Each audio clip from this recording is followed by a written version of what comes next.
Hello, my name is Nick Williams, Master Gardener, Becker County Extension Service, and we're going to talk about a new method of irrigating a hobby garden called drip irrigation or soaker hose.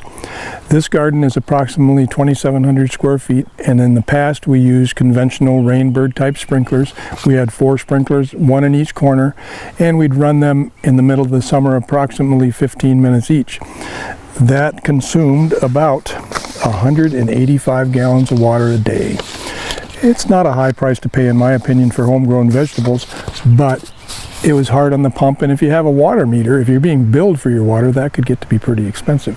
So I decided to try soaker hoses, and as you can see, I have them laid out in the garden now. I have a total of 12 soaker hoses, each 50 feet long, and I figure it takes about one 50-foot soaker hose for 50 square feet of garden. Mine are attached to a timer. When I first started, I had them running 20 minutes 4 times a day, and I found that was to be tremendously excessive. I had mud puddles, rivers of mud in the garden. They are now running 11 minutes 3 times a day, so total is less than a half hour. The number of hoses that I have, it comes out to be about 35 to 40 gallons a day, as opposed to nearly 200 gallons a day last summer.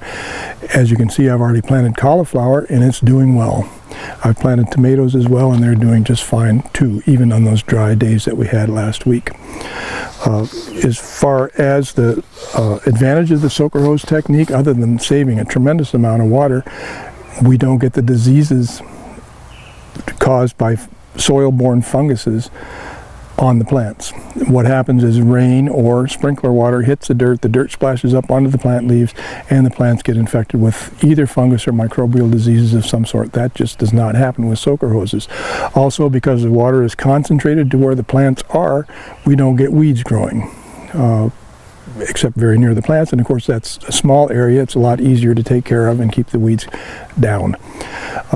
One myth that I would like to address is some people have said, well, sprinklers put droplets of water on the leaves of the plant, and that acts like a magnifying lens and can actually burn or damage the plant. That's not true. That doesn't happen.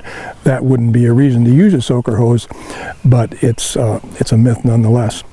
Soaker hoses are about $12 to $13 a piece, available at any big box store or home improvement store.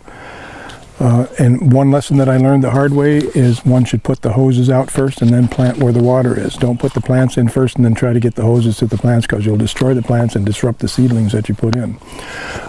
As I mentioned, soaker hoses are considered to be the scientifically proven effective way of watering your garden, but I wanted to mention that they are available in 3 different sizes: 1/2 inch diameter, 5/8, and 3/4.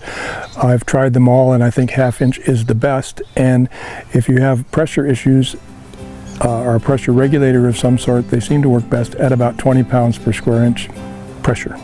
Thank you very much. If you have any questions about this type of irrigation, you can call the extension office, and they should be able to answer your questions for you.